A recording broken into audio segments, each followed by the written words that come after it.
terhormat bapak-bapak, ibu-ibu, salam Pancasila. Bapak-bapak, ibu-ibu yang melihat video saya ini, tolong jangan lupa di subscribe, like, dan di share. Sifatnya gratis. Bapak-bapak, ibu-ibu, saya akan mengomentari Ahsanul Kossasi, anggota BPK, diduga terima uang dari pihak mantan Menpora. Jadi dasar saya YouTube. Di dalam YouTube ini ada yang menyatakan bahwa Ahsanul Kossasi, anggota BPK, katanya diduga telah terima uang 3 miliar dari pihak mantan Menpora. Pihak lain juga katanya ada yang terima. Tetapi dalam fokus saya di sini adalah masalah Ahsanul Kossasi. Jadi katanya dia menerima uang juga. Ada dugaan juga katanya ada menerima uang dari Anies Baswedan terkait dengan proyek-proyek yang diperiksa BPK di DKI, di pemerintahan DKI. Sehingga katanya dia sering memuji-muji Anies Baswedan hal ini. Mungkin karena sudah ada sesuatu, mungkin ya tentu dipuji-pujinya karena lancar segala sesuatunya. Ini baru dugaan semuanya. Jadi hanya saja kalau ada informasi Ahsanul Kossasi menerima uang dari Menpora sebesar 3 miliar, dan ini sering dibicarakan, dicuitkan oleh sekretarisnya. Jadi kemungkinan katanya Ahsanul Kossasi ini akan tidak lama lagi akan berhubungan dengan KPK. Mungkin akan ditangani oleh KPK sendiri. Saran saya sebenarnya, kalau memang ada demikian informasinya, seharusnya aparat penegak hukum, polisi, jaksa, KPK, terutama KPK, seharusnya turun tangan mengusut perkara tersebut agar sampai tuntas.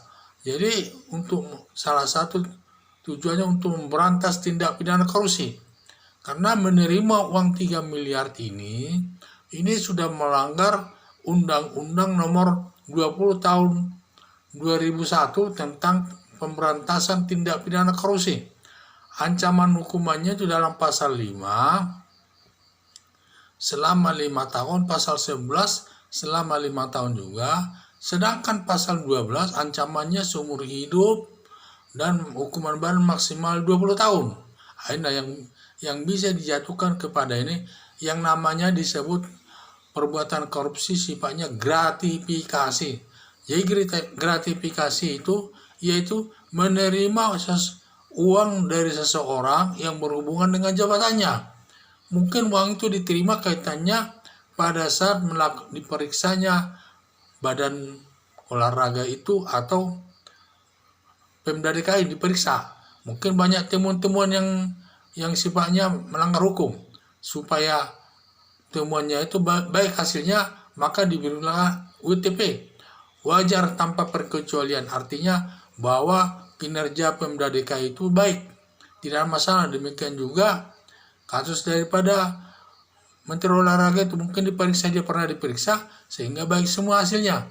Ternyata tidak lama kemudian Menteri Menporanya itu tersangkut juga perkara korupsi, sudah diproses di depan hukum sekarang.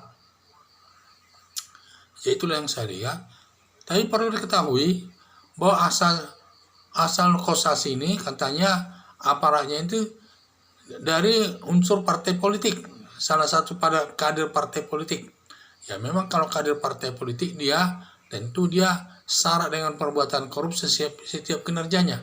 Karena dia dapat menduduki jabatan itu karena diusung partai politiknya, sehingga ditempatkan oleh Joko Widodo di BPK itu. Inilah setelah dia bekerja ada sesuatu tentu akan dibagi dengan partai politik yang mengusungnya itu.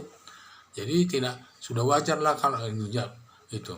Tetapi tindakannya itu tetap perbuatan melanggar hukum, harus diproses sesuai dengan hukum yang berlaku tanpa kecuali. Ya ini saya lihat Jadi ini saya lihat harus diproses sesuai dengan ketentuan hukum. Ahmad Hasanul Kossasi ini harus diproses sesuai ketentuan hukum walaupun dia kader partai politik, sesuai persamaan hak di depan hukum atau equality before the law, persamaan hak di depan hukum. Dia harus ditindak kalau memang benar dia menerima uang 3 miliar itu. Tapi kalau tidak benar tidak boleh diproses, kan begitu. Jadi harapan saya aparat penegak hukum, baik dia jaksa atau polisi atau KPK, salah satu pihak supaya mengusutnya, diproses sesuai hukum yang berlaku, karena tindakannya itu sudah merugikan keuangan negara, dan juga masalah alat buktinya sudah banyak, dan juga sekretaris Menpora itu sudah sering ngoceh, istilahnya ngoceh, menyampaikan masalah kepada orang-orang lain bahwa mereka sudah memberikan uang 3 miliar itu kepada Hasanul Kossasi itu. Sehingga dengan dasar ini sebenarnya sudah mudah aparat penegak hukum untuk mencari barang buktinya dan alat buktinya. Sekian dan terima kasih.